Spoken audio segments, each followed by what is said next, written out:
A 5-1 start has positioned the Columbus State University Cougars for a good spot in Peach Belt Conference play as that approaches quickly coming up on Saturday. But prior to the start of conference play, they have one more non-conference battle, and that'll come your way in just a matter of moments here as they'll take on the Wildcats of Fort Valley State University. Hello, everyone. Welcome inside the Frank G. Lumpkin Center on the campus of Columbus State University here in Columbus, Georgia, as we get set for Cougar basketball here on Cougar Sports TV. Stephen Williams here with you on this Monday night, a rare Monday night of action inside the Lumpkin Centers. The Cougars, led by head coach Robert Moore, 5-1 on the season, get ready to take on the Wildcats of Fort Valley State, who are 0-6 so far this season. Sammy Jackson leading his Wildcats in here in his fourth season at the helm there in Fort Valley, Georgia. The Cougars on a two-game winning streak in non-conference play. Victories last week over Coastal Georgia and over Carver College in non-conference action. They close out the non-conference slate tonight, and then they'll welcome in Armstrong State University, a longtime Peach Belt Conference rival, to start off conference play this weekend. Earlier, we had a chance to catch up with the Cougar boss, Robert Moore. Let's let you hear what the head boss had to say. Cougar head coach Robert Moore with us as we get set for Fort Valley State on this Monday night. Coach, 5-1 through the non-conference portion of the schedule to this point. Last one coming up here tonight before we get into conference play on Saturday. How do you feel about how things have gone through 6 games? I see a lot of good things from our team, Stephen. I think we're playing better defense. We jump into help side. I still think we got to get a little bit better on contesting shots and rebounding from the defensive side of the ball. And I want to see us a little bit more fluent on offense. I think we're really good in transition.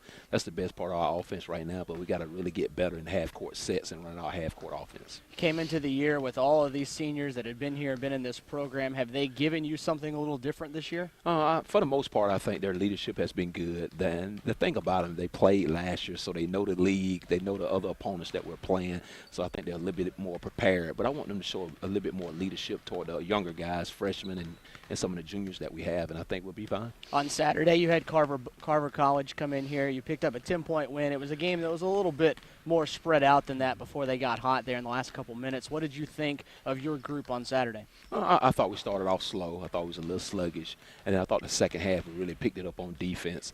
Carver had 2 really good players that caused you a lot of problems. I didn't think we did a good job on those 2 guys. One guy had 24 and one guy had 22 points.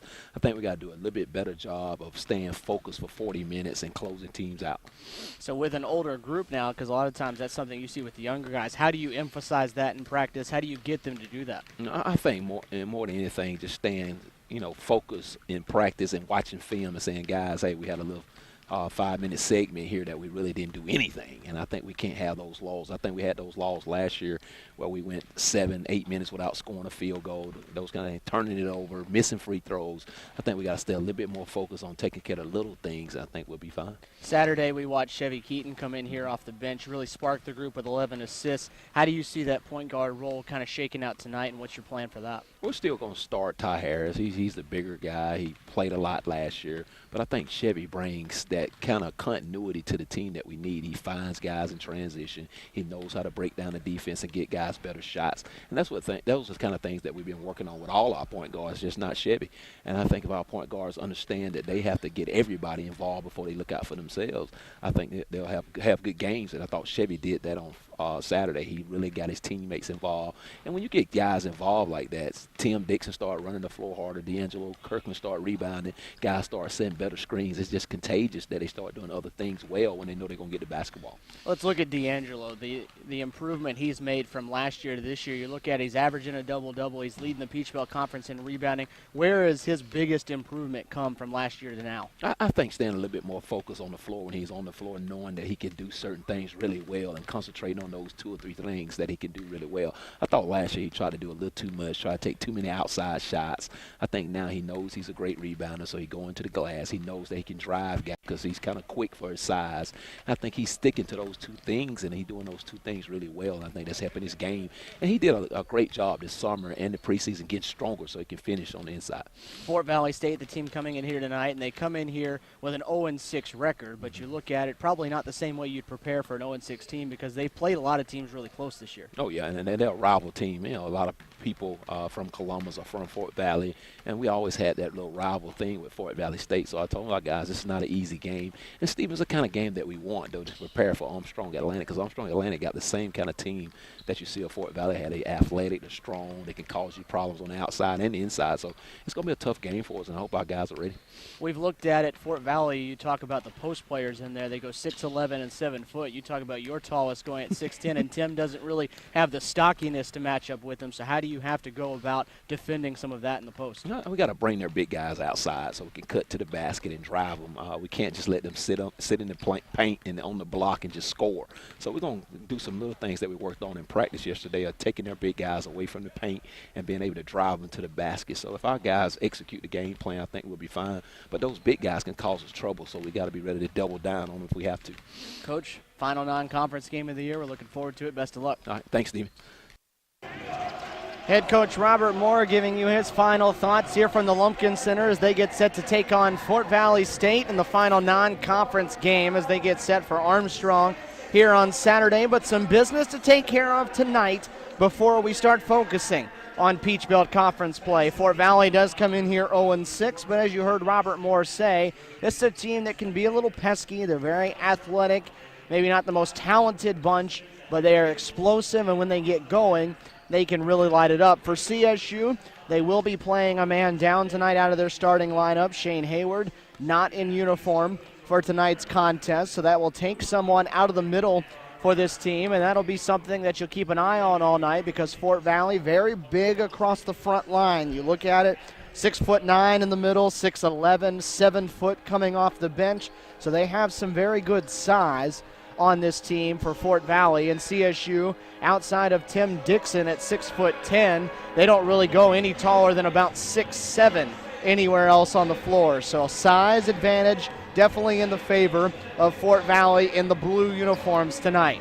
Columbus State, though, coming off a pair of victories, and it's DeAngelo Kirkland that's really been playing well and leading this team so far through this season. You look at what he did last week, 15 points and 17 rebounds in a victory he had, or CSU had rather, on Wednesday against Coastal Georgia. He followed it up with another double-double on Saturday against Carver College, 18 points and 11 rebounds for him. He has 3 double-doubles for the year, 4 double-digit rebounding nights, and they're going to need him in all facets tonight, rebounding and scoring, to take care of things for them tonight with the absence of Shane Hayward. Instead, Tim Dixon will get the start in the middle, and the transfer from Georgia, the Columbus native, did have a very good day on Saturday. You heard Robert Moore talking about him, at the effect that Chevy Keaton had on the entire team and Tim Dixon in particular, and he did a really good job of running the floor and finishing off the easy ones. So they'll look to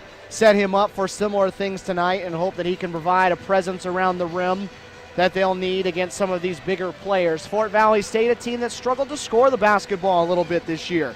You look down the list for them, they have five games under 70 points. They've not scored more than 71 in any game, and they have a couple of games with under 50 on the ledger this season. So that'll be something they'll have to do tonight, is score against a Columbus State team that will want to get out and push the tempo, force the issue, and get this game up into the 70s and 80s, and that is not where Fort Valley would like to play. We're moments away from tip-off here on Cougar Sports TV, Columbus, Georgia, your home for Columbus State athletics, soccer, volleyball, basketball, baseball, and softball, all for you right here on Cougar Sports TV. In just a moment, we'll send it across the way to our public address announcer, Brian Solito, as he gets you ready with your starting lineups and your national anthem here from the Lumpkin Center. It's Columbus State University and Fort Valley State University. Final non-conference game of the 2014-15 campaign. Cougars looking to get to 6-1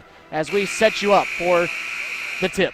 Ladies and gentlemen, good evening and welcome to Columbus State University and the Frenchie Lumpkin Center for tonight's men's basketball matchup featuring the Wildcats of Fort Valley State University and your Columbus State University Cougars.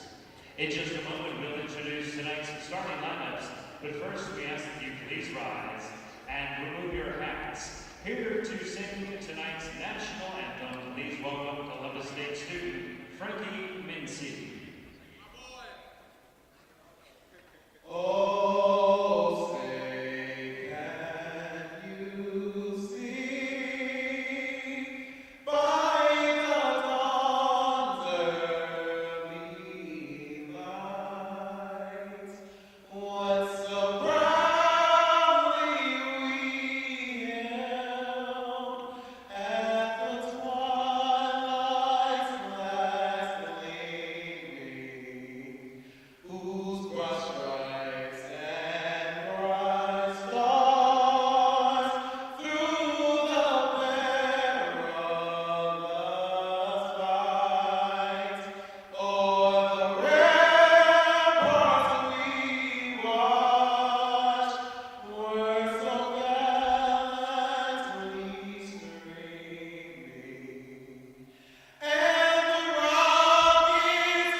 Wildcats of Fort Valley State University.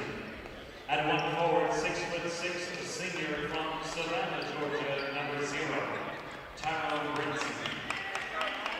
At forward, 6'9", a junior from Jackson, Mississippi, number 30, Jordan Cornelius. At center, 6'11", a senior from Montgomery, Alabama, number 42, Montreal Howard. At guard, 6 feet tall, a senior from Augusta, Georgia, number 11, Desmond Laughlin. And at guard, 6'1", a senior from Atlanta, Georgia, number 1, Derek Spear. The head coach of the Wildcats is Sammy Jackson, assisted by Kareem Kenny, Henry Mazik, and Derek Clark.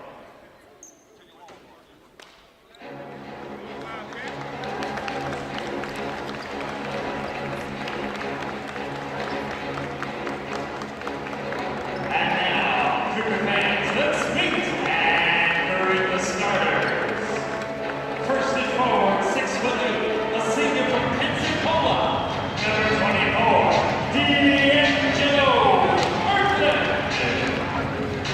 At center, 6'10", a senior from Columbus, Georgia, number 5, Tim Dixon. At point guard, 6'2", a senior from NOLA, number 10, Ty Harris.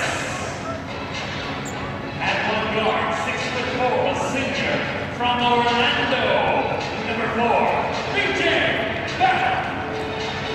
And at guard, 6'4", a senior from Charlotte, number 0, Kenny Thunder. The head coach of the Cougars is Robert Moore, assisted by the bandmates Justin Newton and Carl Little.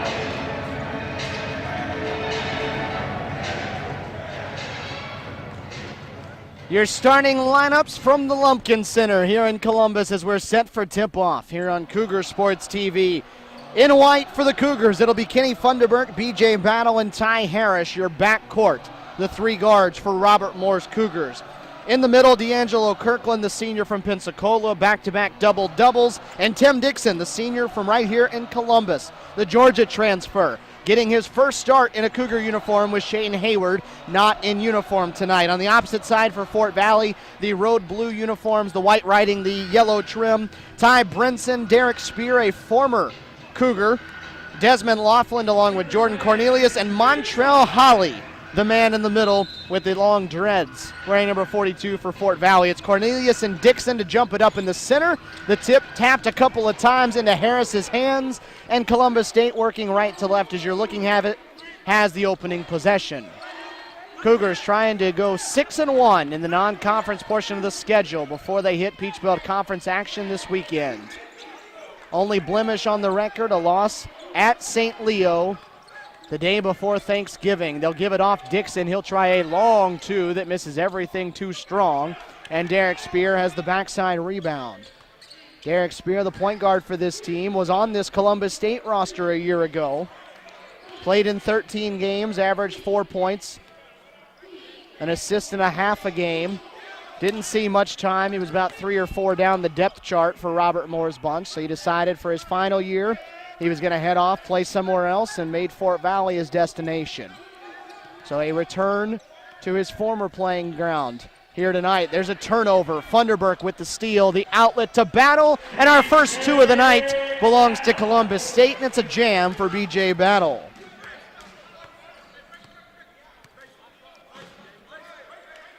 CSU looking to turn this Fort Valley State team over and turn the defense into offense. That's been the recipe for success for them so far this season. Force turnovers and get a lot off of those. Get out and run.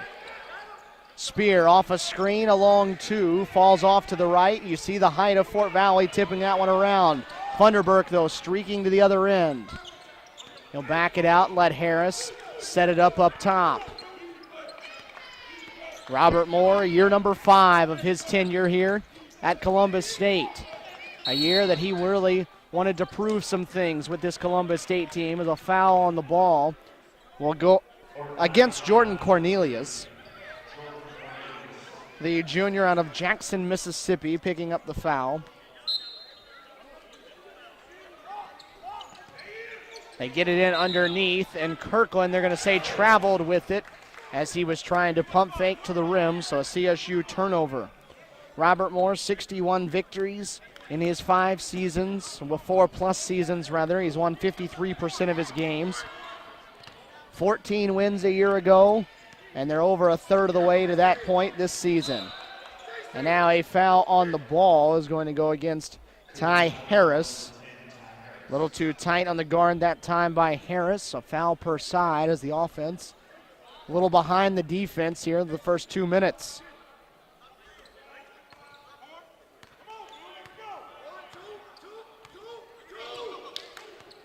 CSU, see Ty Harris coming out high, guarding the ball. CSU not going to leave a lot of free room. This is Spear putting it on the deck, has it swatted away by Dixon. That's what Dixon adds.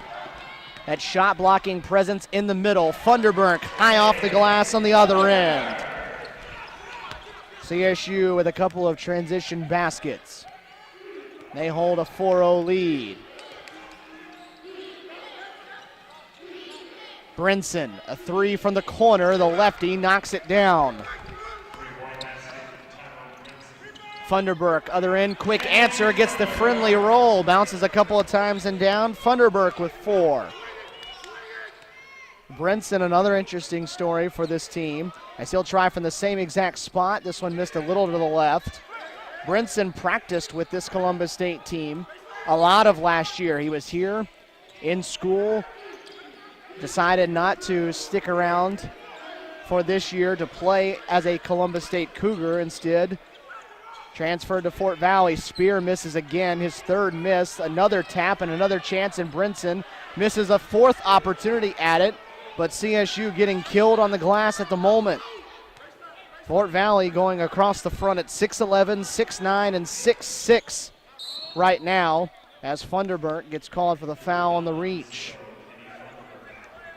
Already feeling the lack of Shane Hayward inside. Fort Valley just 1 of 7 to start from the field, but 5-2 on the glass for the Wildcats.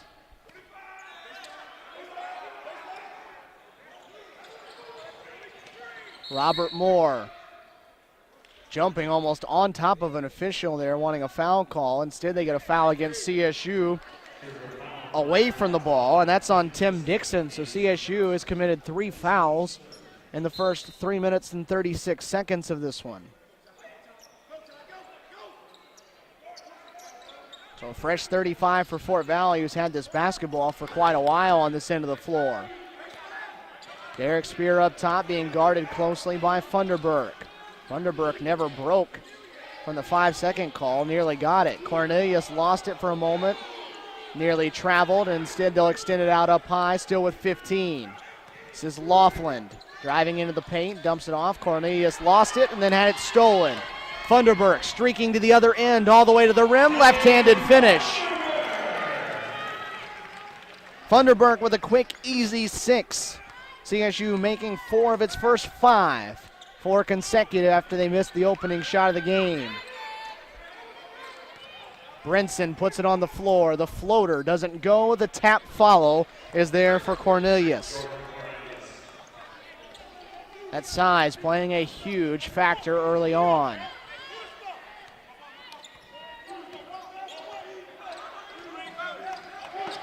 Funderburk.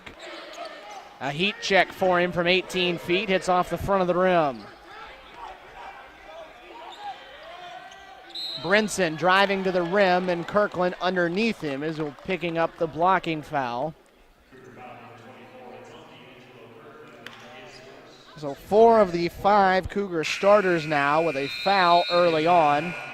And with 15:10 to go in this first half, we have our first media timeout of the night. 8-5, Cougars in front. Final non-conference game of this regular season.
Stephen Williams back here with you on Cougar Sports TV. Offense a little slow out of the gate. CSU struggling on the glass as the Cougars being out-rebounded here in the early goings without Shane Hayward in uniform tonight.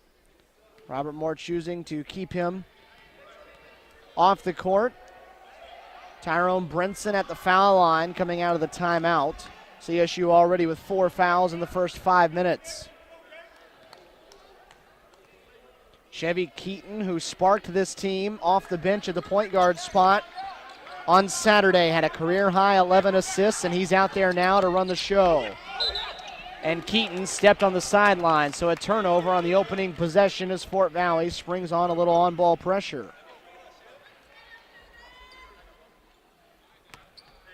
Well, Fort Valley picks up the turnover. They'll head it back the other way with a chance to tie or lead.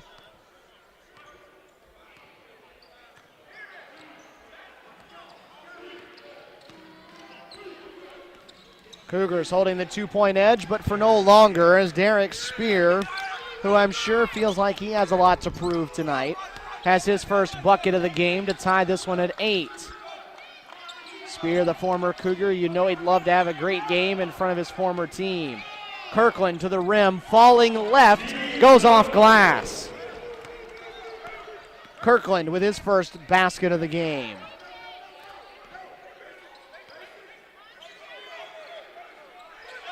That one tipped away.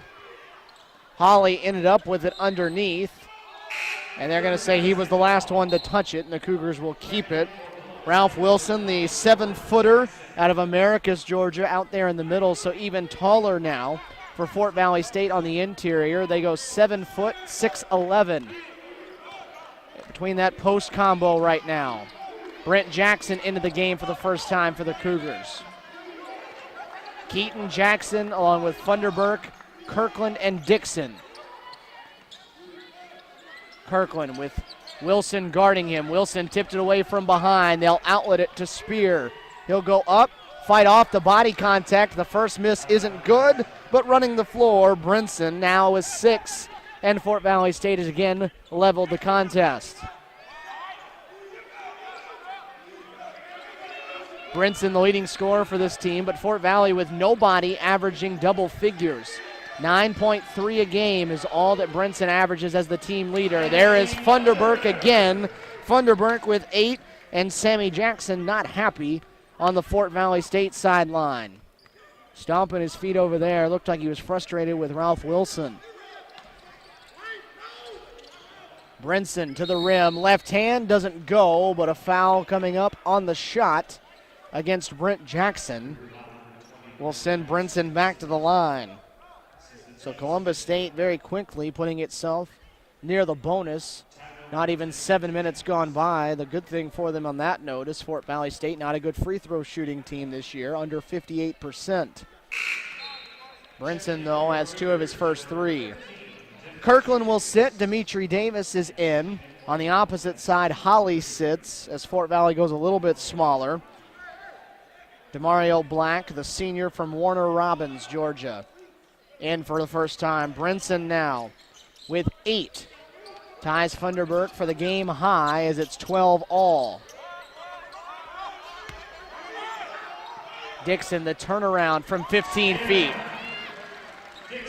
You heard Robert Moore allude to that in the pregame interview. He said we want to pull the big guys away from the rim.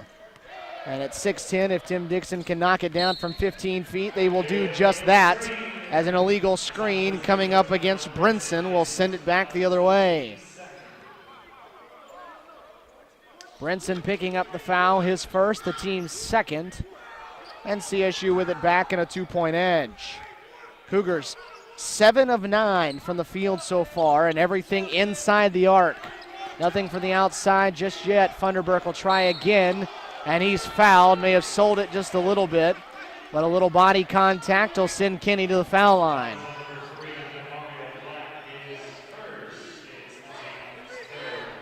Demario Black picks up the foul, his first. Kenny Funderburk, one of 5 Cougars, averaging double figures on the season. He's averaging 16 and a half. As Funderburk closing in on double figures, his second free throw can put him there. 7.5 minutes in. Funderburk, the senior out of Charlotte, North Carolina. Led the team in scoring a year ago, and he's doing it again at a higher clip this year. 16-12 as Jackson just got called for his second in the backcourt on the press. So for Jackson, that's number 2. He will sit, as will Dixon. BJ Battle comes back. DeAngelo Kirkland back as well. Keaton, Funderburk, Davis, Kirkland, and Battle in white for Columbus State. Brinson from straight on. Nothing but nylon. Tyrone Brinson into double figures. Give him 11. Going toe-to-toe with Kenny Funderburk right now early on. Keaton drops it off. Kirkland, another big man stepping out and knocking down a long 2. That will go a long way to taking away that interior presence that Fort Valley offers, although this is the smallest they've been on the floor all night. Just one of their 3 big guys in the middle on the court. Brinson being guarded by Dimitri Davis. Wilson coming out to set the screen. Kirkland hedges. Spear, the tough runner. Good defense by CSU on the possession. And Davis with good position. Bad outlet pass, nearly turned it over. Funderburk's going to make something out of nothing, and Davis will grab the rebound and draw the foul. Dimitri Davis doing a good job at just 6'3", going in amongst a couple of taller guys and grabbing a couple of rebounds here on back-to-back possessions. Foul goes on Derek Spear. It's his first, and we have reached the under 12 media. 11:24 to play in the opening half. 18-15. Columbus State still holding the edge early in the contest.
(18-15), Cougars by 3. Trying to run off their second 3-game winning streak of this season. They opened the year with 3 consecutive wins, took a loss on the road at St. Leo, trying to make it 3 in a row here. As Dimitri Davis to the line, they say he was in the act of shooting before the timeout, so he'll have 2 shots from the foul line. CSU, like Fort Valley, has not been stellar from the foul line for the year. 63% for the Cougars. Dimitri Davis taking just his 3rd and 4th free throws of the year. Those were his first 2 misses as the long carom winds up in the Fort Valley bench. Ball to the Wildcats as CSU will go to the full court press. Fort Valley going back large in the middle again. Wilson out there, Holly along with DeMario Black, who outlets that one up, and Holly couldn't hold on to it. Leroy Broner out there for the first time as Davis got Wilson in the air, and Davis laid it in. Broner out there for the first time, and Desmond Laughlin out there back in after he started and then sat. Cougars with their largest lead at 20-15. Laughlin coming off the screen, and the high hedge by Davis draws the blocking foul, and that's the 7th. So with 10:48 to go, CSU has put Fort Valley in the bonus.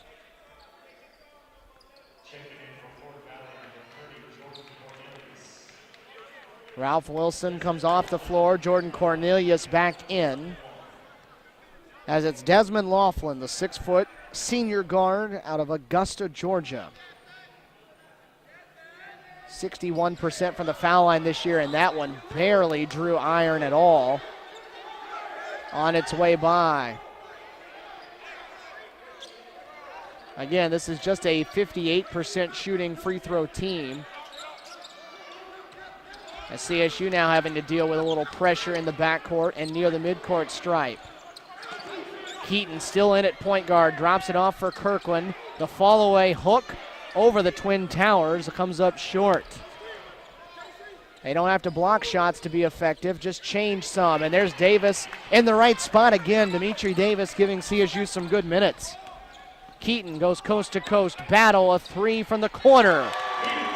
First three-point attempt of the night for the Cougars, and B.J. Battle knocks it down.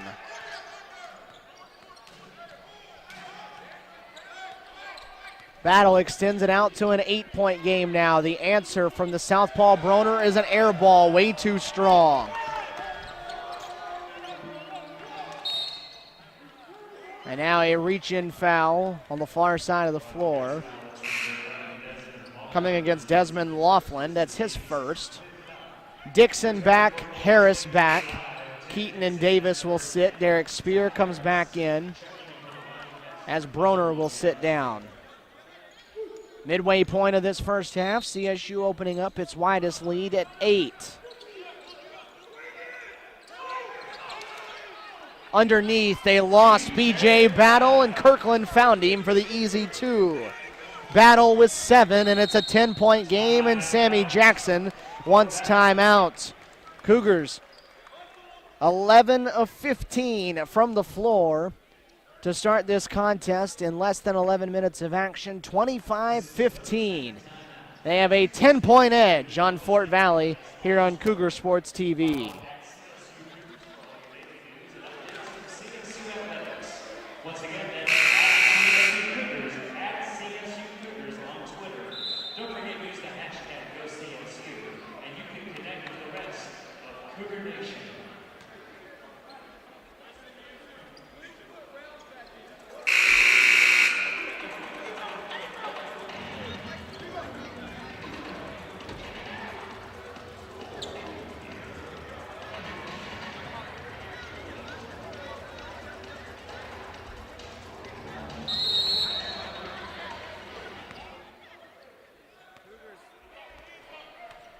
Cougars with the 10-point edge, 9.5 to go in this first half.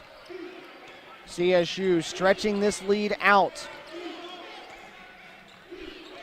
They've run off 7 consecutive since the under-12 media timeout. They've made it a 10-point game.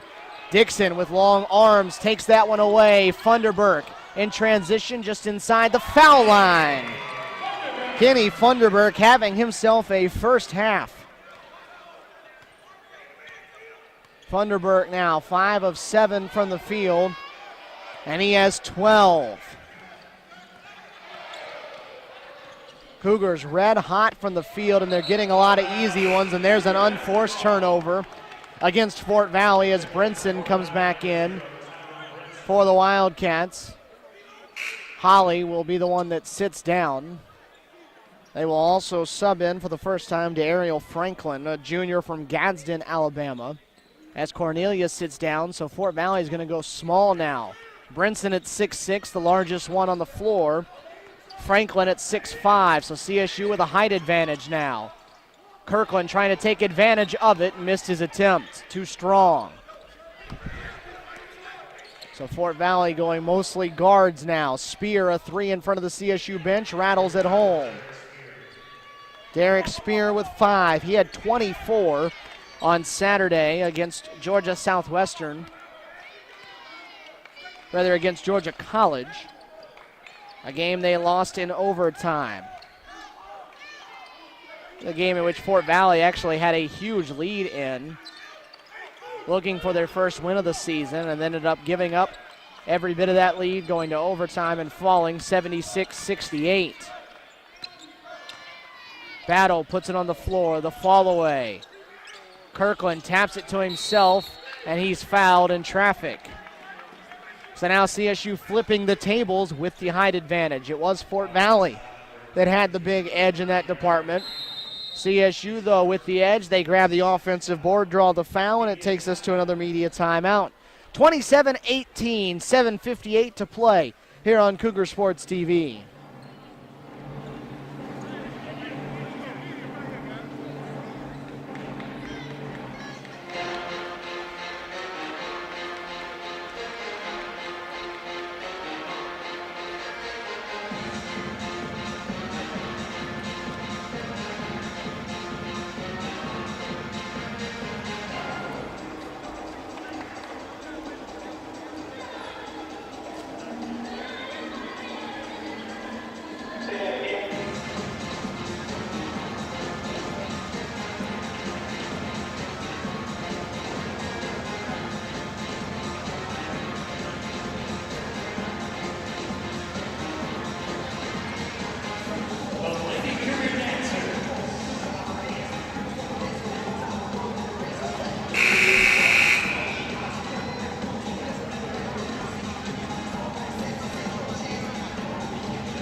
Columbus State still hot from the field. They've made 12 of their first 18. They've hit their only shot from beyond the arc. They're getting beat on the glass, though, 11-8 at the moment. But they do have 11 points off of 7 Fort Valley turnovers. CSU had lined up like it was going to the foul line, but it was just the 6th foul against Fort Valley. So the next one will put the Cougars in the bonus. 9-point game. CSU leading 27-18. Dixon will try again along 2. He's missed his second from that distance and Battle the last one to touch it.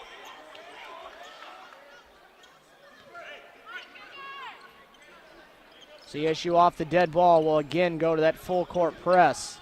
Hemmed up in the backcourt, they nearly had the steal, and instead Fort Valley will try to get a run out with it. Good look underneath, and Battle put the shot on the backboard. Dixon gets the second one, and CSU's running the other way.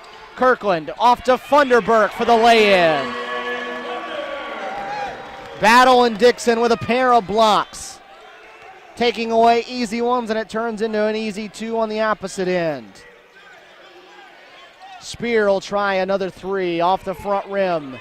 Harris, the outlet, looking for Dixon, and he'll lay it in from Funderburk. And again, Sammy Jackson not happy with his Wildcats, and CSU has stretched it out to 13 under 7 minutes to go. Brinson the tough catch and a good finish.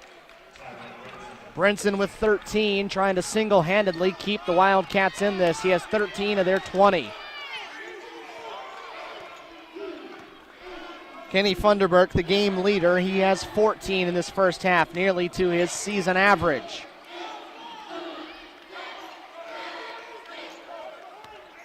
CSU slowing it down now. Shot clock to 11. Kirkland from 18. Such a pure stroke from a pair of these CSU big men. Kirkland and Dixon, both of them the ability to stretch out 15, 18 feet. Rebound tapped around. Harris has it. Trying to go backdoor. That hit the leg of a Fort Valley player and on its way out, so CSU will keep it. Dimitri Davis subbing back in. Kirkland sits. Laughlin and Cornelius along with Holly return for Fort Valley. They stay out there with Brinson. Brinson will sit. Spear stays out there, as does J.R. Bryant, the freshman from Macon. 33-20 matches the largest lead of the night for CSU. 6 minutes to go in this first half. Battle from the opposite corner, and B.J. Battle to double figures now. B.J. with 10, and CSU has hit its only 2 from long distance tonight, both of them from Battle. CSU playing very clean basketball tonight, just 3 turnovers. They've hit 16 of their 23 shots from the field. Bryant off to Holly, and Holly lost it on the way up, but a foul was to blame.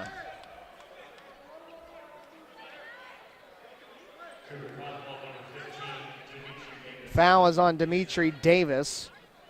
That's his second.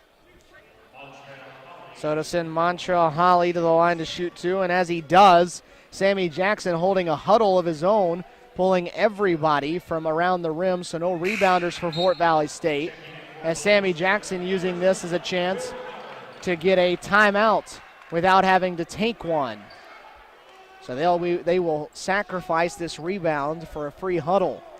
Will Howard, the Columbus native, into the game for the first time as Holly misses the pair. Easiest rebound in Dimitri Davis's career.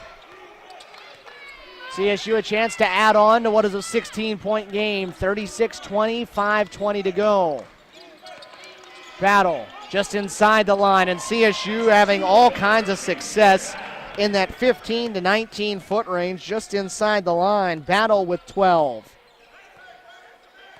CSU 17 of 24 now from the field.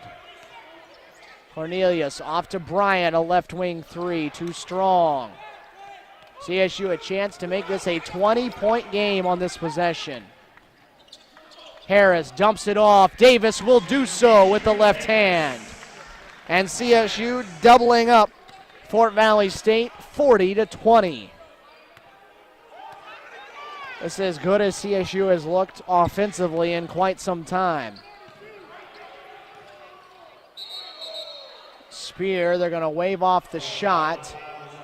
Say the foul was on the floor against Dimitri Davis, who just picked up foul number 3 in this first half. So he will for sure have to come out. Malik Wood, the freshman from Decatur, Georgia, coming in for his first action tonight. Early playing time for Malik. Dimitri Davis sits with 3 fouls as it's Derek Spear at the line for the 1-and-1 on team foul number 9, and he misses and can't stop the bleeding. Spear, though, gets it right back. And they're going to let Spear take the timeout.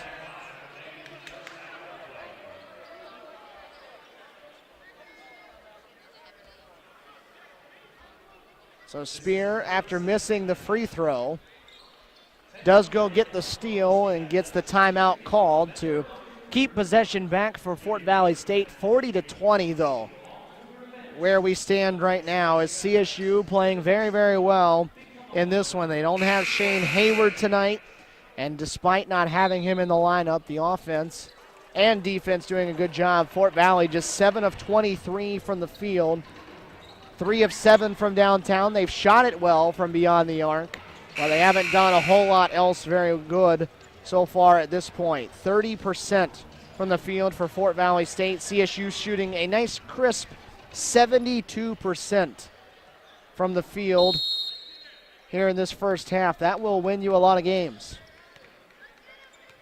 And CSU, despite being outsized in the middle, owns a 16-8 edge on points in the paint.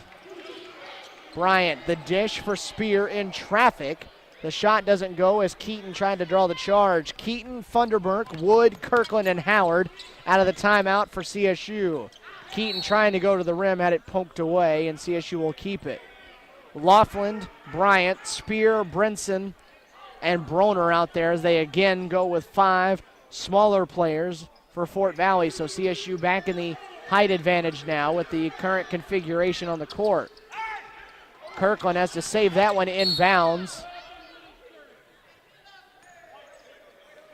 And CSU is going to head to the foul line as they're going to say Desmond Laughlin had a hold of Malik Wood's jersey. So a mad scramble there sends the two teams sprawling for the ball. A loose ball foul will send Malik Wood to the line with 3:57 to go.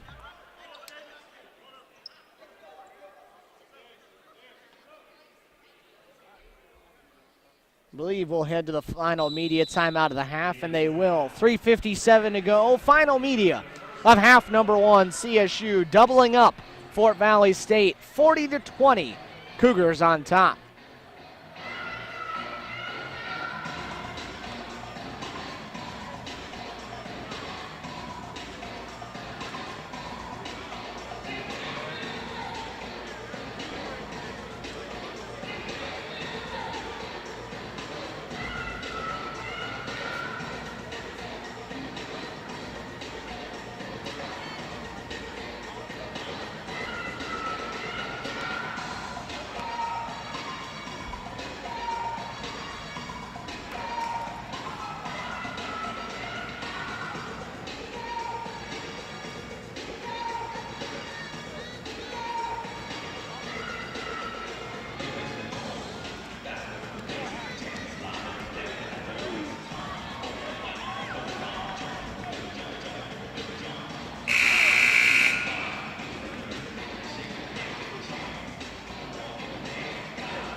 Malik Wood at the line for Columbus State.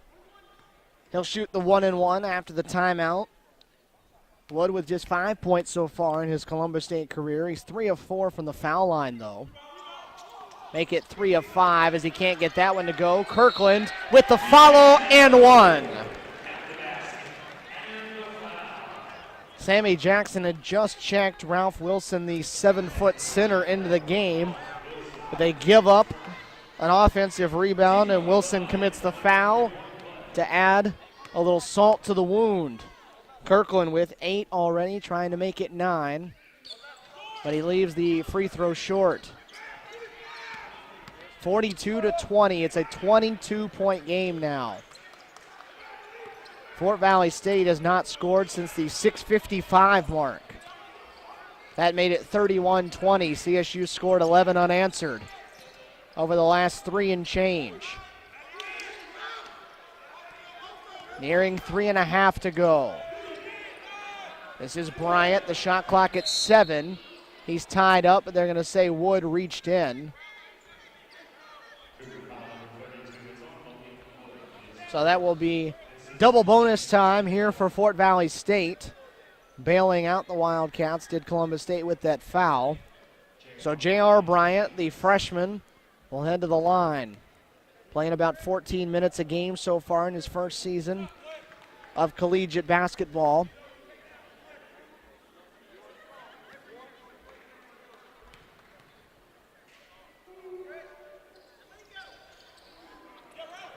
Gets his first point of the night. Wilson gets the rebound. The follow doesn't go. A tip doesn't go. They'll get a third look at it. Spear can't get it down. Brinson finally does on try number 4. So there they are all over the glass. Not helping the shooting percentage much, but helping the rebounding numbers.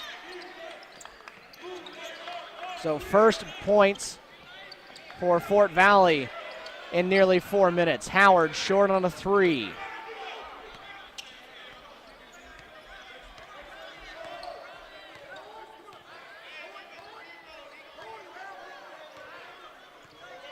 Under 3 to go in the first half. CSU looking for its 3rd straight win. Bryant, baseline, short. Kirkland grabs another board. Kirkland's going to go all by himself to the rim. It doesn't go down. And it was last touched by Brinson, who's asking for a foul call there on the baseline from the official right there in front of him. DeAngelo trying to do a little too much that time in transition, but CSU will keep it. Chad Pressey into the game for the first time for Fort Valley. He subs in as once again Fort Valley goes small.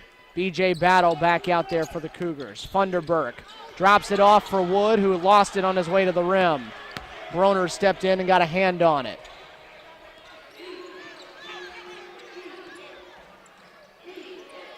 They'll swing it around. Broner drives past Dixon baseline. The shot fell off. Broner gets his own miss, though. Again, he misses. Then the dead ball rebound belongs to CSU. So the number's not getting any better for Fort Valley now. 8 of 29 from the field as they've missed a lot of easy ones to go with CSU playing some good defense. 42-23, Funderburk, who already has 14, lost it. Able to regain control. Keaton with 13. Took one too many steps before he could dump it off, and Chevy Keaton turns it over. Has not been quite as effective tonight as he was on Saturday on his way to a career-high 11 assists. Really sparked this Cougar offense off the bench. Got out in transition as a long 3 is even longer from Bryant. Good look that time, and Dixon will finish it off. That's what we saw on Saturday. Keaton, very, very good in transition, leaving it off and setting it up for everybody else. And Keaton does a great job there to set up Dixon. Did it with the bounce pass as well. Dixon has 6. Spear, the pump fake and the three, the step back for Derek Spear, who is at his average. He has 8.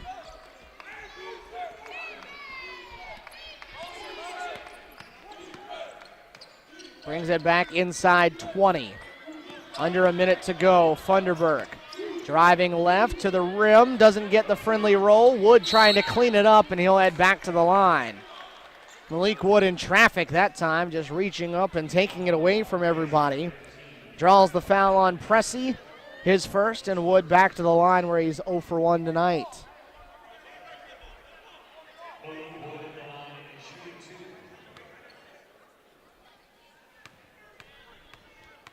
Wood graduated from Arabia Mountain High School in Lithonia, Georgia. Averaged 11 points, 8 rebounds last year as a senior.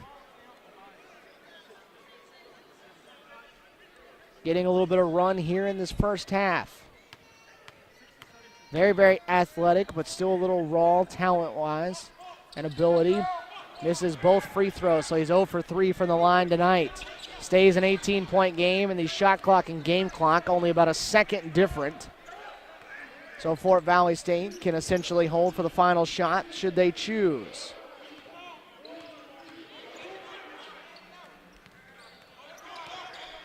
CSU will lead comfortably as they go to the locker room at halftime, but the job will only be halfway done. Game clock down under 10 now. Spear going to work and a blocking foul coming up against Malik Wood, and Robert Moore doesn't like the call right there in front of him. So Malik Wood now with 2 fouls. Brent Jackson has 2. Dimitri Davis has 3. So Derek Spear with Fort Valley in the double bonus to the line for 2, and they continue to struggle from the foul line. 4 of 11 now are the Wildcats from the stripe. They're not shooting it well from the field. They're not shooting it well from the line. 4 of 12.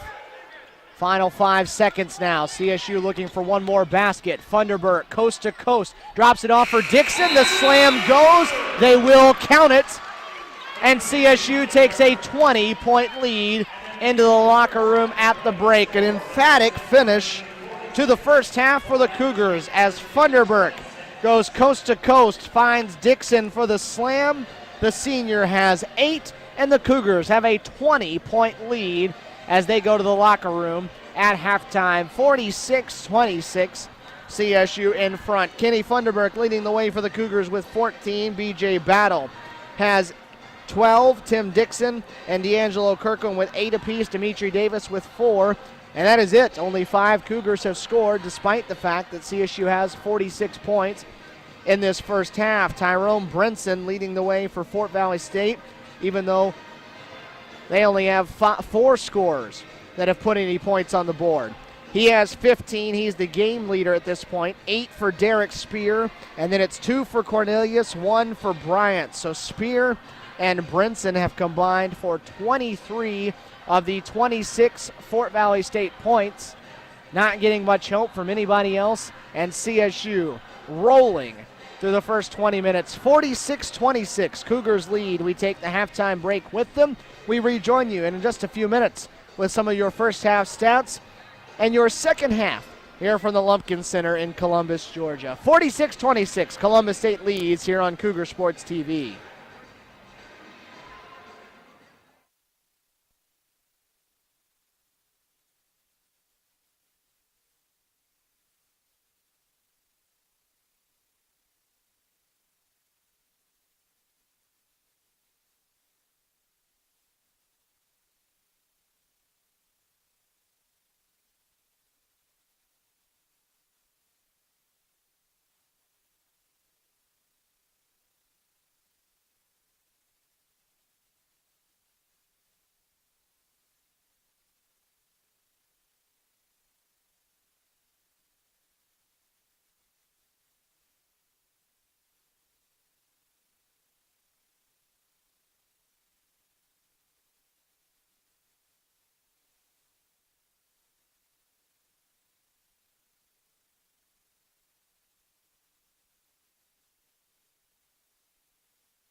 46-26 where we stand after the halftime break here on Cougar Sports TV. Stephen Williams here with you inside the Lumpkin Center on the campus of Columbus State University. The Cougars trying to make it 6-1 with a third straight victory, and they're halfway home with a 20-point edge, 46-26 over Fort Valley State here on this Monday night. CSU shooting the lights out in that first half. They actually cooled off to the tune of 66%. They were shooting upwards of over 70 during that first half late, but cooled off down the stretch. They took just 3 shots from beyond the arc, so a good job of being patient and taking the shots that were coming in the flow of the offense. They made 2 of them from downtown. The free throw shooting is one of those that you'll shake your head out from both sides. Just 2 of 8 for CSU, 4 of 12 on the other side. The two teams are combined 6 of 20 from the foul line tonight. That's not a good percentage from the three-point line, much less the line that they call supposedly free. Fort Valley State shooting just 29% in that first half. They did do good work, though, on the glass. CSU ultimately out-rebounded them in the first half, but Fort Valley did grab 10 offensive rebounds. Stephen Williams here with you on Cougar Sports TV, alongside sports information assistant Will DeBoer, who's here with us for the second half. And so far, really couldn't ask for much more from the way Columbus State's played through 20 minutes. Oh, absolutely, Stephen. 46 points in the first half. They're well on their way to breaking their season high, 96, which they got against Coastal Georgia about 5 days ago. And it's been all about the guards again. Kenny Funderburk, BJ Battle taking control. They got 14 apiece in that first half, and they could be on their way to career highs if they are allowed to stay off the leash in the second half. 46-26, it'll be Fort Valley in the road blue uniforms, working right to left as you're looking at it, starting with the opening possession. CSU stretched it out about midway through that first half. It was a close game at the under-12 media as Cornelius comes in and knocks down the first basket.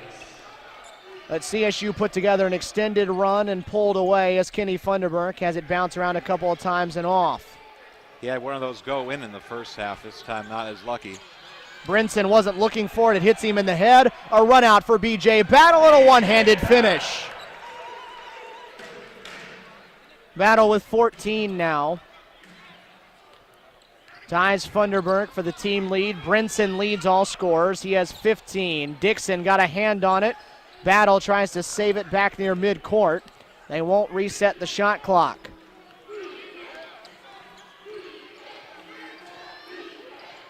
Laughlin puts it on the floor, sets up Brinson. And Brinson with a very pure stroke, that left-handed stroke from the right wing. Fort Valley's found their scorer tonight. They came into this one with nobody averaging double figures, and Tyrone Brinson already up to 18 points. That'll go up. Brinson in a gym he's familiar with as Funderburk short rims a 3. Remember, Brinson practiced with this CSU team all of last year, so this is a gym I watched him personally stay in here for a while and take a lot of shots, so it's familiar territory for him. Derek Spear, their second leading scorer, former Cougar, familiar territory for him as well. This is Holly underneath trying to post up on Dixon. And they're going to say foul on the floor. So no shot. Dixon picks up the foul. That's his second.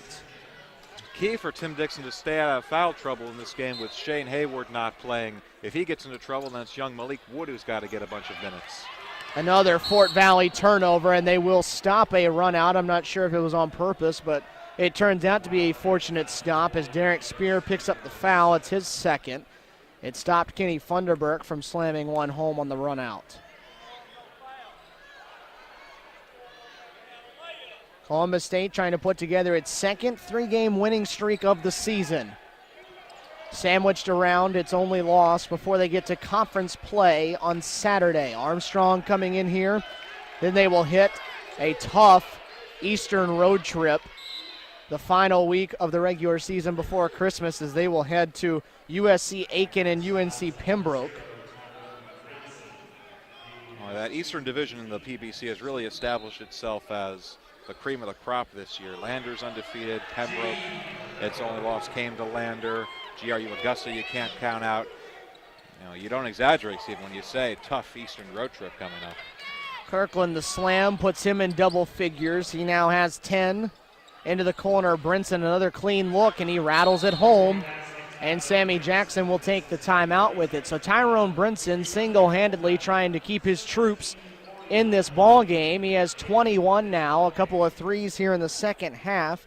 He has 4 from downtown in the game, and it's back to a 16-point margin. So Robert Moore's crew, they've had a propensity at times the last couple of seasons to fall into that lull somewhere during the game after picking up a double-digit lead, and it's something they'll have to avoid here with a Fort Valley team that, despite struggles, can still be explosive. We've seen that the last 2 home bouts at Lumpkin Center. Coastal Georgia got back into it earlier in the second half. Carver College stuck around towards the end of the first half before CSU was able to put on some distance. Cougars have led pretty much throughout this thing, and they've just extended it throughout. It had a 20-point lead at halftime, did Columbus State.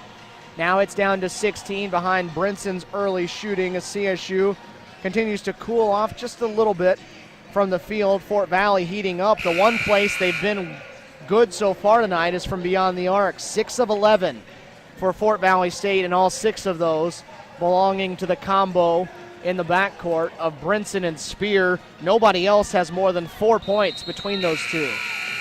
It's both the Columbus guys stepping up in their old home gym. If it was last year's rosters, Fort Valley would be down 60 or so. Fort Valley replacing a ton of players on this year's bunch. A lot of good seniors last year that no longer have eligibility, as Wilson, really for the first time, utilizing that 7-foot size he has, and really the signifying the night that Fort Valley's had right there is the pass on the outlet to Laughlin. His heel was on the baseline. Boy, Wilson, that is a mountain of a man right there. I feel like I'm in Game of Thrones. Funderburk takes the inbounds, gets it right back, and he knocks down the long 2, as Funderburk has been very good from the field tonight. Kenny was 16. And now an illegal screen will send it the other way, and I think Funderburk baited Wilson into that one. One of the drawbacks to being a big man in this game is that when there's contact, the officials have a tendency to blame you even if you haven't done anything wrong. Funderburk had a couple of words for Wilson after he made the jumper on one end, so Wilson, wanting to exert his dominance a little bit, was too physical on the screen, put a little extra oomph behind it. Dixon steps back for 3. Not exactly the shot you'd like him to take, but he took it wide open. Just his second of the year, and he's missed them both. He's been playing more towards the perimeter than you expect a 6'10 guy to play. Had a steal there earlier in the second half, or first half rather. Derek Spear put it on the floor, picks up the foul against BJ Battle, just his first. Fouls mounted on the Cougars in the first half, but they did a good job of spreading them around. Dimitri Davis, the only one that enters the half in any kind of trouble. He picked up 3, a couple of them in a span of about 60 seconds there late in the first half. So Derek Spear, the senior from Atlanta, former Cougar, at the line, and that's a rare sight. A free throw going through in this contest. Is that 7 for 21 now between the two? 7 for 21. Make it 8 for 22 as Spear joins his running mate in the backcourt in double figures. I mean, that's a heck of a batting average, but free throws, come on now. Battle for 3. A little strong. Gets his own miss, though. Long shot, long rebound. Drops it off for Kirkland amongst 3 players, and Wilson blocked it off the bottom of the backboard. Wilson didn't even have to leave the floor, and at 7 feet tall, he just punched that one out of there. Ty Harris didn't get a ton of minutes in that first half. They'll get a clean look for Funderburk. Not known for his outside shooting, but he has his first of the night, and Kenny now with 19. He had a good day from beyond the arc against Carver. I guess he's keeping the hot streak alive tonight. Kenny with 20 in 3 games this season, including both games last week, on his way to another 20-point night tonight. They throw it over the top, trying to get it to Wilson, and it goes right into the hands of a white jersey. Harris, the pull-up 3. He knocks it down. Ty Harris makes it 2 in a row from downtown, and that's another person not known for his outside shooting, but Ty's 4 of 8 for the year now. All these Columbus State guards are very good shooters from two-point range. You would figure that with just a little more practice, they could really step it up from three, and especially from the free throw line. And now another illegal screen coming up on Ralph Wilson. That'll be his third. And so he'll be the first Fort Valley Wildcat to 3 fouls. And we hit the media timeout at a good time for Fort Valley. The game starting to slide away as the Cougars knock down back-to-back from outside. 15:40 to go here on Cougar Sports TV. CSU leading at 58-36.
(58-36) Cougars lead here on Cougar Sports TV. Columbus State with its first two from downtown here in the second half has stretched it from 16 right back out to 22, and they'll have the basketball to try to extend it even more.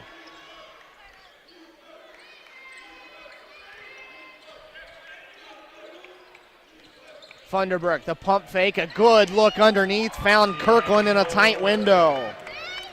Oh, that was pretty. Can't draw it up any better than that. So CSU out to a 24-point margin now as Fort Valley has made several subs underneath. The shot doesn't go for Montrell Holly, but on the turnaround, he draws the foul on Dixon and will get a pair of free throws. That's number 3 on Dixon. Wouldn't be surprised to see him take a seat right now. Nobody up off the bench for Robert Moore just yet.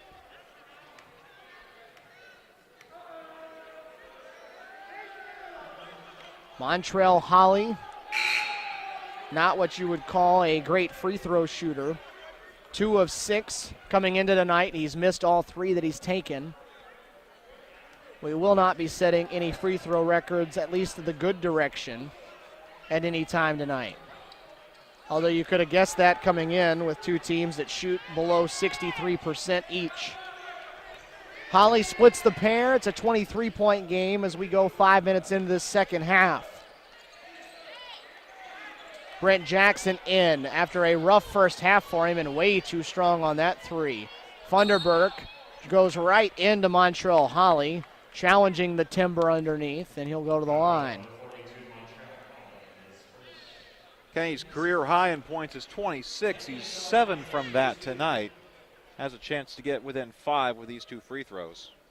He had 11 20-point games 1 year ago. He's likely to make it his 4th, as he does with the first free throw, his 4th of this season. 3rd straight night with 20 points for Funderburk, who scored at least 10 in every game this season. His lowest output was just 10, and that was in the loss at St. Leo. Everyone was down that night for CSU, not just Kenny. Laughlin, they try to drop it underneath, and guess who? It's Funderburk in the passing lane. He'll weave his way through traffic before they'll slow it up and settle it down with a 25-point edge. Funderburk, another look, finds Kirkland, but it rattled out.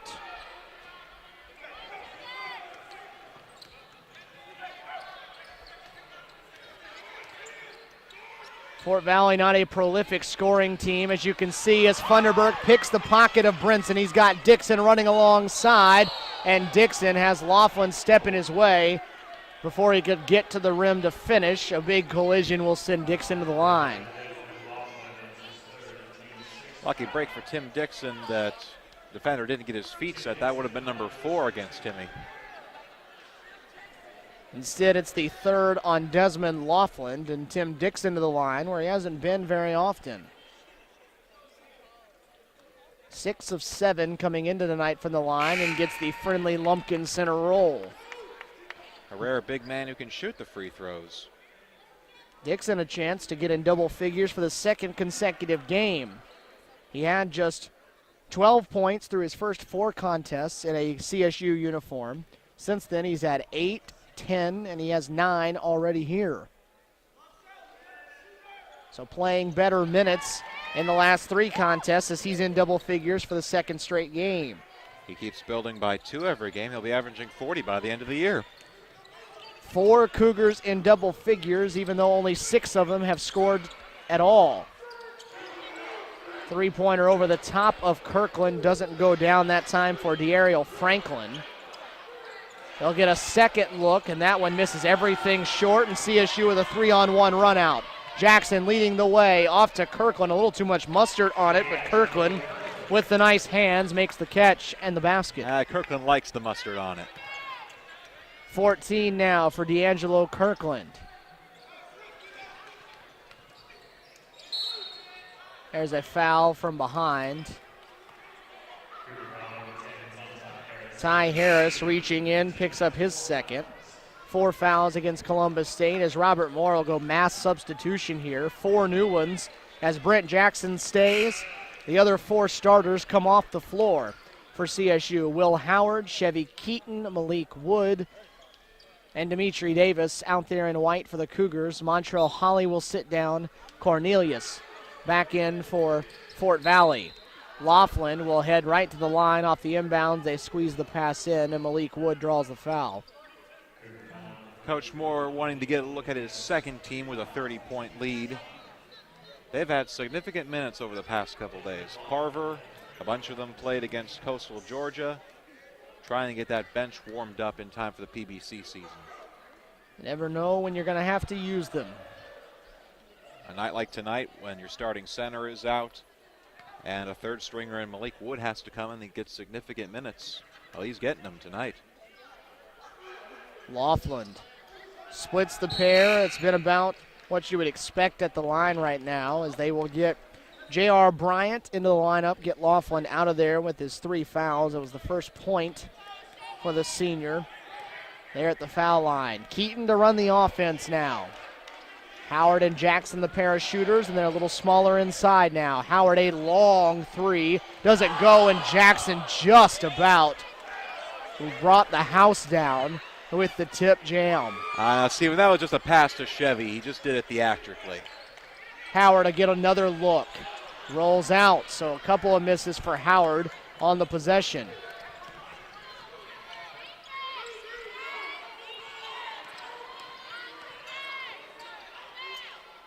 Bryant will try a 3, and Fort Valley getting cold from beyond the arc after they hit a couple from Brinson early in the half.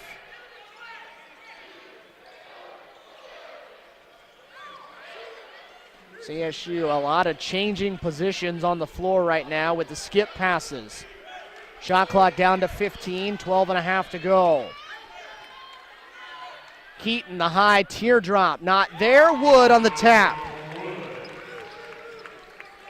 Malik Wood hasn't been on the scoreboard very much this season, but he gets a nice tip in there. He's been playing above the rim whenever he's gotten those points. Malik Wood now 2 of 3 from the field for the year. Wood in a fierce battle with Cornelius, defending underneath, denies the basketball. Re-roll under 12 to go. Shot clock nearing 10. Bryant up top. The pick and roll is a steal. Davis comes away with it, nearly lost it across midcourt. Regains control, though. Back to a 30-point edge. And Chevy's going to slow it down a little bit, milk some of that clock with a 30-point lead and half of the half to go. They'll set up Howard again right in front of his teammates. Doesn't go. Jackson again trying to tip jam it home. Lost it, but Dimitri Davis with the follow. And the third time's the charm for the Cougars that time. Brent Jackson's going to get one at some point, and he's going to erupt this place. High-flying athlete. 32 now as they've eclipsed that 30-point mark. Broner's three, not there. Run down in the corner. Nice job by DeMario Black. Kept it alive and earns a fresh 35. Broner will try again, and again, not anywhere near it. Black, right spot, right time, an easy two. Nice awareness by DeMario Black. He saw the lane and took it. Sometimes bad shots can work out for the better. Rebounder not in the right position for a bad shot. They're in position for a good one. Jackson to the rim. The left-handed lay-in doesn't go. A run out the other way. Jackson nearly getting the steal and instead picks up the loose ball foul. You can't fault Jackson for how hard he plays. Sometimes, though, it works negatively.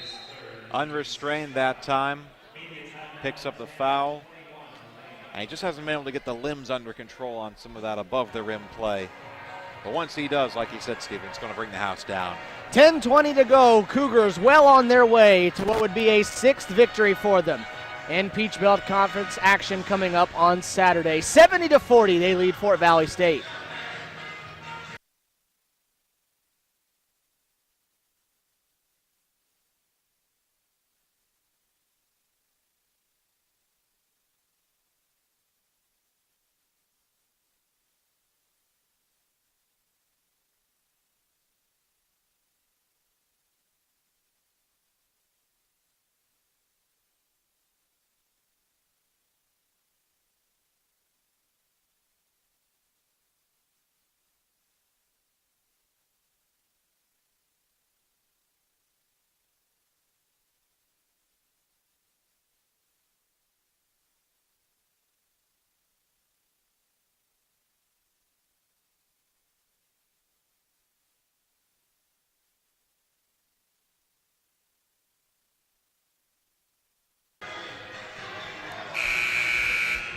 Stephen Williams, Will DeBoer back here with you. Courtside inside the Lumpkin Center. Cougar Sports TV, your home for Columbus State Athletics. Fort Valley out of the timeout, going back with the big lineup. Holly and Wilson, 7 foot, 6'11", in the middle now for the Wildcats. Laughlin back out there to run the show up top. They're out there along with Broner and Black. That height right there is why they're only being out-rebounded by 2. 31-29 coming into this one. Holly threw down the jam, but the foul was called well before he threw down the jam, and that will draw the ire of the crowd just a little bit. Malik Wood picks up foul number 4. Both the CSU big men getting into foul trouble. Dixon with 3, Wood with 4 in limited action. So now DeAngelo Kirkland's going to have to play that 5 role, something he's not used to playing. Kirkland will come in. They'll let Wood sit down. 10:09 to go. Holly to the line for the 1-and-1. And again, Holly, who arcs it extremely high for a guy his size, can't knock down the free one. Usually guys that big just throw darts like Shaquille O'Neal did. A skip pass intercepted. Black took it away before they could find Howard on the wing. Davis nearly got it back after his own turnover. Instead, the Wildcats will get it down to Wilson, who gets the friendly roll. Ralph Wilson with his first 2. When you're that big and the shot is that close, it's basically you're just reaching up on the shelf, getting some soup cans. Underneath, a good look from Chevy Keaton. Dimitri Davis now with 8. Dimitri doesn't look like he's the sort of guy who should be able to move very nimbly, but he does better than you'd expect. Holly has his dunk attempt blocked, but they're going to say Kirkland caught a little bit of arm, as Holly by himself now is going to bring a little life into this building in a 30-point game. By the way, he's trying to slam it home. I'll tell you, Steven, dunks like that make that shot clock look awfully precarious on that platform. I would not want to be standing under there when he slams it. Holly back to the line, and that one touches nothing but the net. Holly with just 2. He's 6'11", a senior out of Montgomery, Alabama. About 90 minutes down the road from here. Off to the west. Holly getting the pair to go. So back inside 30 as we near the 9-minute mark. Chevy's smiling. He's ready to go all the way. Into the corner. They keep trying to set up Howard's shot. He's gotten a couple off, hasn't made one just yet, though. This zone that Fort Valley State is in will give you those opportunities as Wilson crashes into DeAngelo Kirkland on an 18-foot jump shot, and it'll send Kirkland to the line. DeAngelo coming up a bit lame on that last collision with the floor. Adjusting his knee braces, and he appears to be all right. Rattled with the big 7-footer. Who's probably pushing every bit of 300 pounds, run him over. He turns anyone into a rattle. DeAngelo Kirkland to the line. Kirkland again, another good night. The senior out of Pensacola, Florida. 15 points. Give him 16 now. 8 in each half for DeAngelo Kirkland, who's in double figures for the 6th time in 7 games this year. Only the 3-point win over Elizabeth City State did he not hit the double-digit mark as we get a foul away from the ball, offensive. DeAngelo's got a little work to do if he wants to pick up another double-double, stuck on 6 rebounds. He's got just under 9 minutes to get it, but I would expect he wouldn't see quite as much playing time down the stretch with a 30-point cushion. Ja'Cory Payne into the game for the first time, the freshman from Dublin, Georgia, and he'll be tasked with running this offense for the majority of this one, I would assume, as Dimitri Davis turns it over.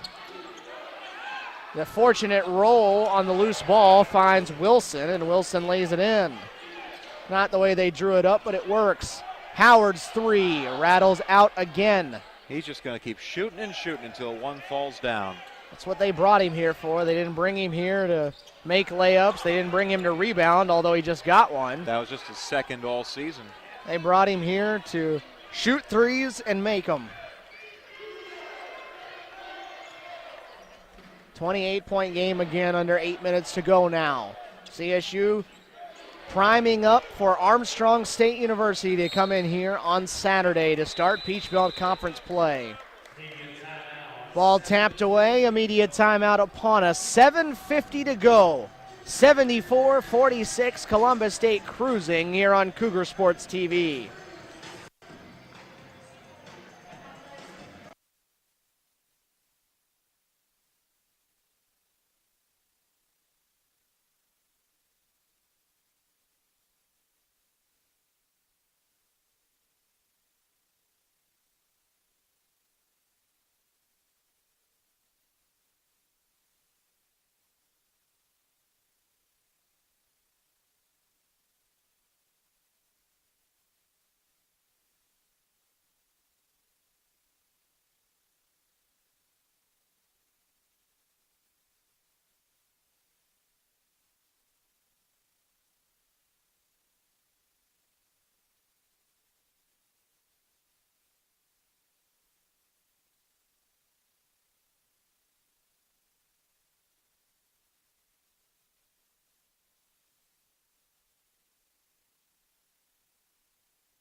(74-46), CSU on its way to a 6-1 mark in the non-conference portion of the schedule, and Robert Moore really could not have hoped or asked for much more coming into this season. A 6-1 mark with a couple of relatively tough games in that non-conference portion. Kirkland lost it and gets it right back, and then has it swatted away from him, but he's back to the line. Quick word, Stephen, about Ja'Cory Payne. That last knock out of bounds that caused the media timeout. If he's still in high school, the opposing player doesn't get to that pass he was trying to aim for Davis. Coach Moore talking about how he's still trying to adjust to the college level of the game. As Kirkland makes his first free throw. It's tough to learn when you're the third stringer behind Keaton and Ty Harris, but hopefully Ja'Cory can work out a few of his kinks tonight with 7 minutes to go in a 30-point game against Fort Valley. Tough for Ja'Cory to crack the rotation at the moment. Remember, this is a very, very, very veteran CSU bunch. 9 seniors. Brent Jackson, a junior, getting some playing time as well. After that, that's really it. It's 9 seniors and a junior that get most of the playing time for this CSU team. So it leaves really no spot for Ja'Cory Payne, who's stuck in the backcourt at the moment. It really is a do-or-die season for CSU, isn't it? Kirkland, a 2-for-1 there. Got the rebound and the basket. Give him 20. 9 seniors, they will have to reset next year of some sort, similarly to what USC Aiken just had to do this year. Similarly to what Fort Valley State's had to do this year, too, graduating 9 seniors last year.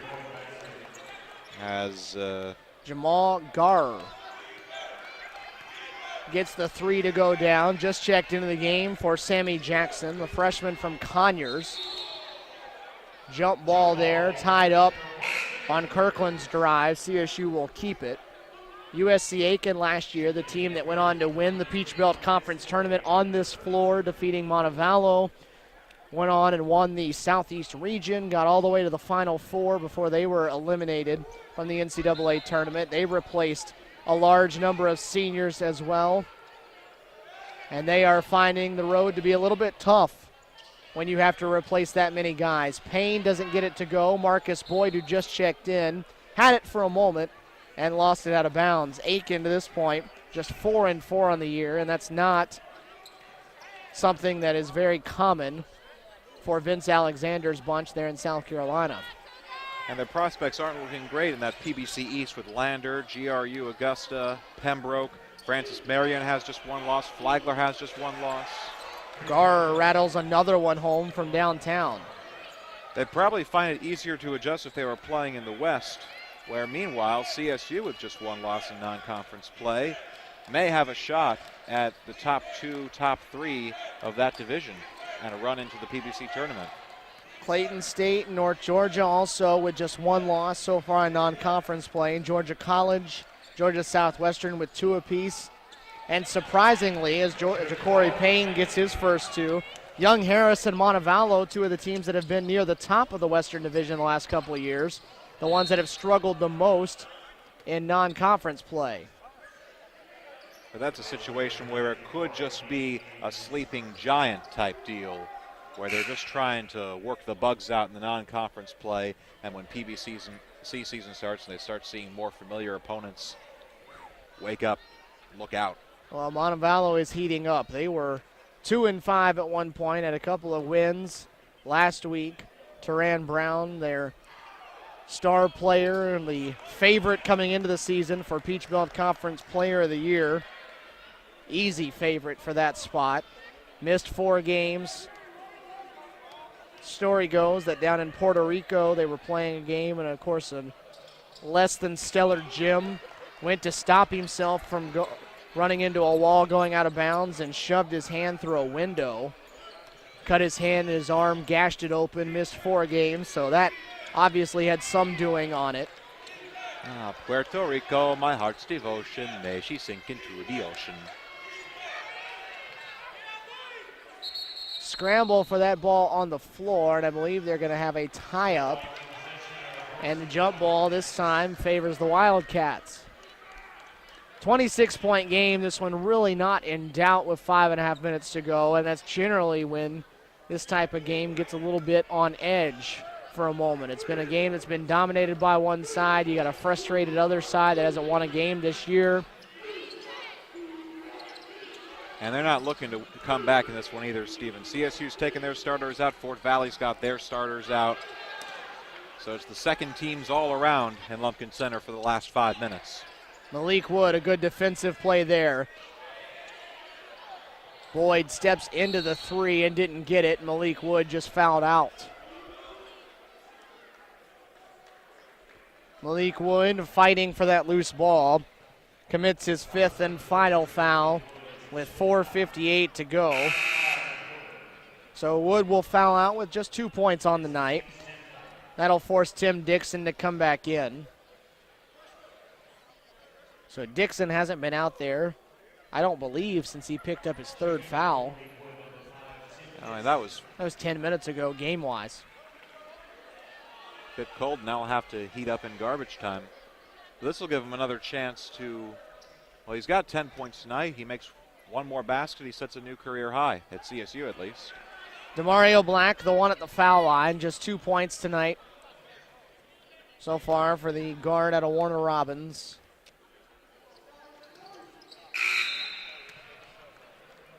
Now we'll pick up one. He'll see his average go up a tick after this one. Came in 1.8 points per game. Douglas Turner, a senior from Stone Mountain, into the game for the first time as Brent Jackson tries to go to the other end, and he is fouled on his way to the rim. Ralph Wilson committing the foul, and he is done. And he's drawing the ire of the CSU crowd as they see him walk to the bench. So Ralph Wilson will sit down, and in his place, they will bring in Chad Pressey. He saw late action in that first half. Junior from Riverdale, Georgia, as Brent Jackson now into the scoring column at the foul line. And now Tim Dixon just looks so much bigger. Now the two big boys in blue are sitting down. Will Howard, Marcus Boyd, Chevy Keaton, the only 3 Cougars that have not scored tonight. Keaton's night is likely done. The other 2 are still an opportunity for them. A long 3, and Garer has come off the bench and has been very, very good. Give him 3 threes and a couple of free throws. He has 11. Well, Fort Valley is a team that lives by a 3 and dies by a 3. Tonight, that's kept them within 30. Without those 3-pointers, it could be much, much worse on the scoreboard than it is right now. They've made 9 tonight. They haven't really been living from there at any point this season. They've made no more than 3 all season from beyond the arc. They've been dying a lot from outside. Tonight, though, 9 makes in 19 attempts. Foul goes on Douglas Turner. That's his first. 10 fouls on each side at least here in the second half, so double bonus time. It'll be Marcus Boyd with a chance to get into the scoring column, the redshirt freshman out of Lumpkin, Georgia, so it's only fitting that he's playing in the Lumpkin Center. Settle in, Stephen. 10 fouls each side. It's time for free throw practice for the last 4 minutes. Boyd has 4 career points. He's 0 for 2 from the free throw line now for the year. Hakeem 0 for 3, so the free throw woes have not gotten a ton better, although CSU's been much better in this half than they were in the first. The runner doesn't go. Dixon all alone for the rebound. Pass to the corner, intercepted, headed the other way. This is Broner, the spin, the teardrop, and Dixon will just tap that rebound to himself. Tim Dixon will have a field day on the boards here for a few minutes. Davis, the reverse, too strong. So I would venture to say we're not in for the prettiest last 4 minutes.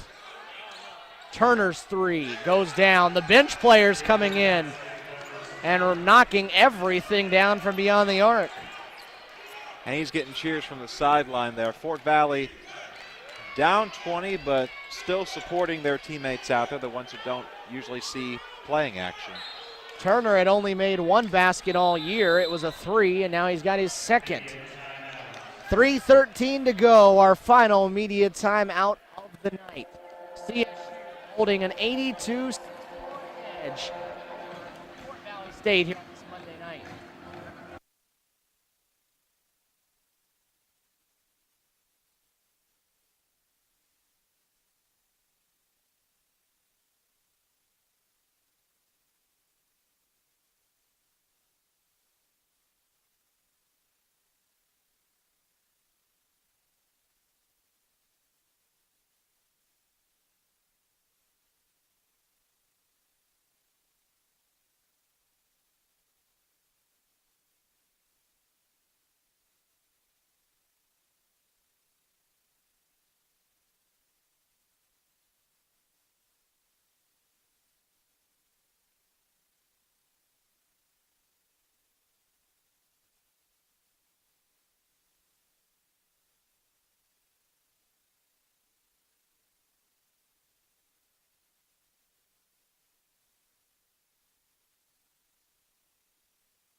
Stephen Williams, Will DeBoer here with you on Cougar Sports TV. 82-61, CSU with the 21-point edge, and now they're just going to let them play for a little while. 3 minutes to go here in the Lumpkin Center as Turner to the rim, and the shot is blocked, and I think they're going to call goaltending on Brent Jackson, and it'll be a foul, so Turner gets the and one. Turner awfully fired up after that last one. Little extra contact. Brent Jackson falling all over the place, and he ran over the little guy.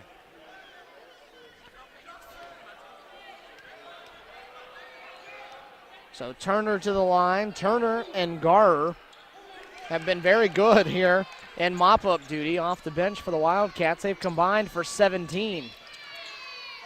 You don't know if the results would have been similar early, but they could have used that scoring earlier.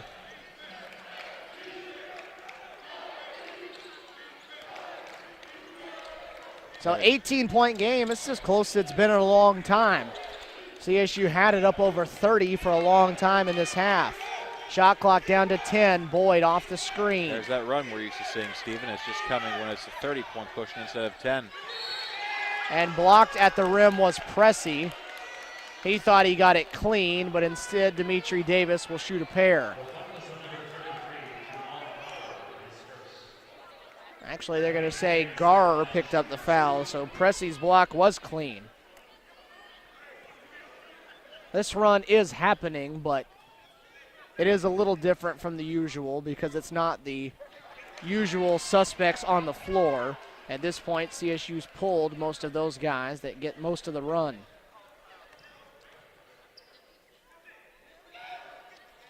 Davis short rims a couple of them. Brent Jackson the rebound, follow, and one. There you go, Brent. He's been wanting a layup like that all night, and he finally gets it.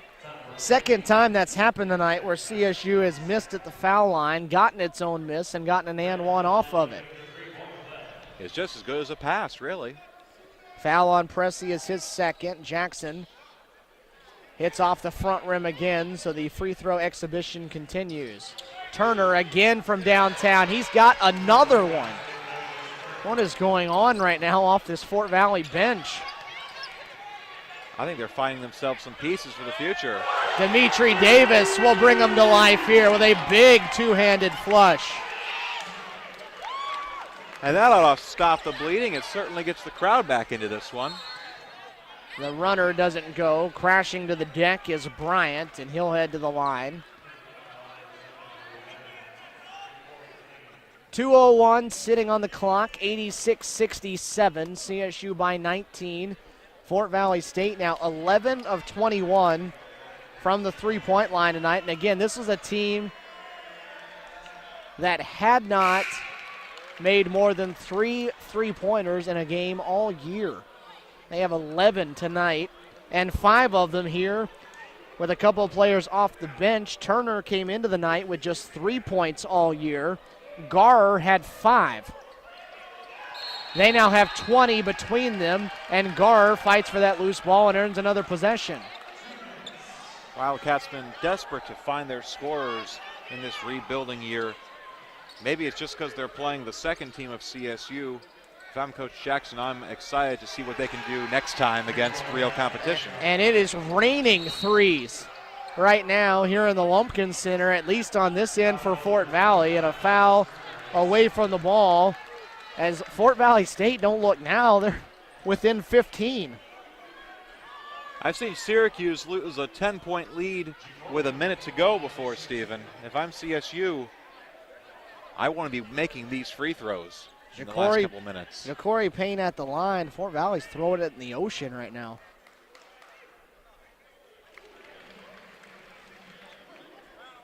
Throwing it in the ocean and coming up with whales. That's 8 second-half three-pointers, 6 of them here in the last couple minutes. So it's going to make this look like a lot closer game than it was really for most of it. But credit Fort Valley, they haven't quit by any means. Nearly a turnover, and now it turns into numbers. Blocking foul coming up, and even the shot after the whistle went down. They really cannot miss right now. Bryant with a step back well after the whistle. Obviously didn't count, but it hit barely any net on its way through. When you're hot, you're hot. I want to be saving those for the gameplay, though, young man. It'll send Leroy Broner to the line. He doesn't get the first one to go. 15 of 29 from the foul line for Fort Valley State. 14 of 25 for CSU. Yeesh. That's one way to say it. 15 of 30. That's easy math, 50%. Harassing Ja'Cory Payne, and they're going to send him back to the foul line. And just what everybody wanted to see, more free throws. Well, the officials are certainly make their whistles feel special tonight. The workout of the season. Free throw attempts 56 and 57 for the game coming up. It's going to help Ja'Cory Payne's scoring average, though. Payne came in averaging less than a point per game. He has 5 and a chance at 6 now.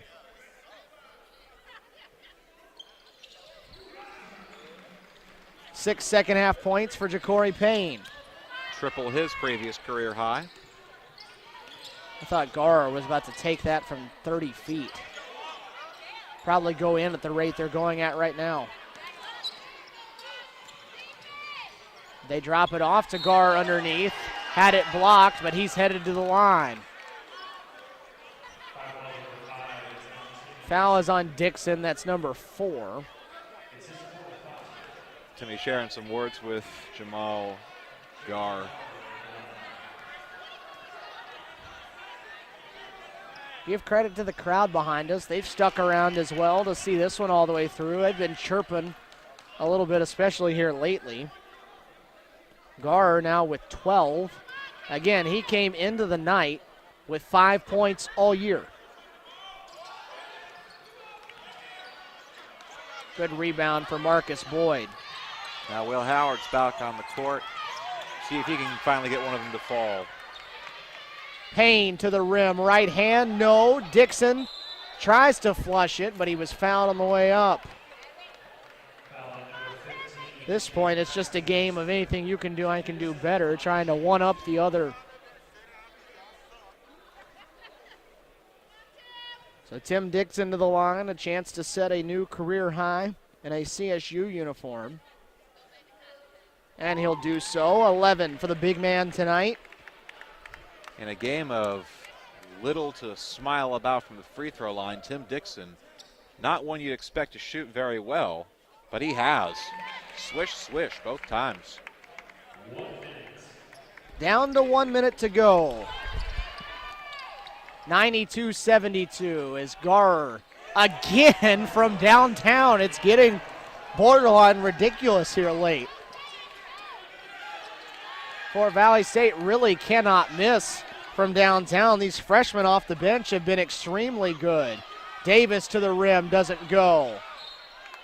And CSU will keep it with 41.3.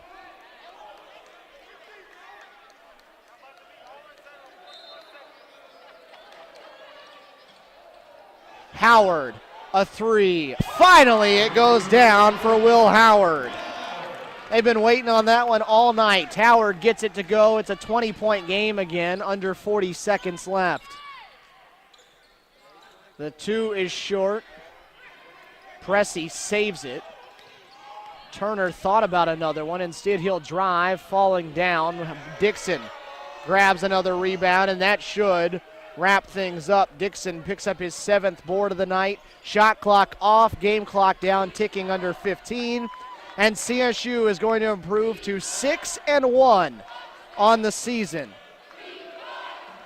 Cougars 6-1 in non-conference play, and they will head into Saturday's action against Armstrong State, the Peach Belt Conference opener. 6-1 after a 95-75 final victory over Fort Valley State tonight. CSU controlled this one throughout. Dominated pretty much from start to finish over Fort Valley. Used a run midway through that first half to pull away, and they will pick up the 20-point victory, a second 3-game winning streak for them on the season. and they will improve to 6-1 before they head off into the conference portion of the schedule. DeAngelo Kirkland led the Cougars tonight, 20 points for the big man. Didn't pick up a double-double, but he did grab 7 rebounds in the process. 5 Cougars in double figures, 19 for Kenny Funderburk, who barely played any in that second half. B.J. Battle with 14 on 6 of 7 shooting. 12 and 7 for Tim Dixon, a new career high for him. 10 points for Dimitri Davis, 8 for Ja'Cory Payne, and every Cougar but Marcus Boyd and Chevy Keaton got in the scoring column tonight. 21 points for Tyrone Brinson leads the way of all scorers, and he paces the Wildcats tonight. 21 for him. He was 7 of 11 from the field, 4 of 5 from downtown. Jamal Garrer, coming off the bench, tripled his career output for the season with 15 tonight. He was 4 of 4 from downtown. Derek Spear, in his return to the Lumpkin Center, gets 10. Douglas Turner was a perfect 2 for 2 from downtown. He had 9. J.R. Bryant finishes with 5. So that duo of Garrer and Turner, the freshmen off the bench in mop-up duty, go 7 for 9, including 6 of 6 from downtown, and they get 24 points on the night. CSU finishes the night at 51% overall, 5 of 16 from 3, and right at their season average, 62% from the foul line. Fort Valley State finishes 41% from the field, 57% from 3. Of course, those numbers inflated with the way they shot the ball down the stretch.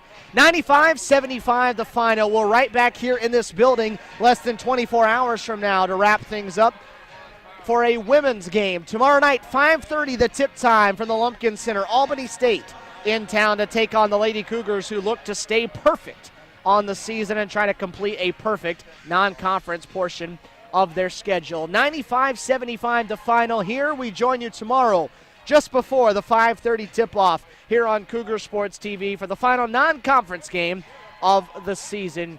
That'll wrap things up for us here in Columbus on Cougar Sports TV. For everybody here at Columbus State University, CSU Athletics, and Cougar Sports TV, this is Stephen Williams saying so long from Columbus, Georgia.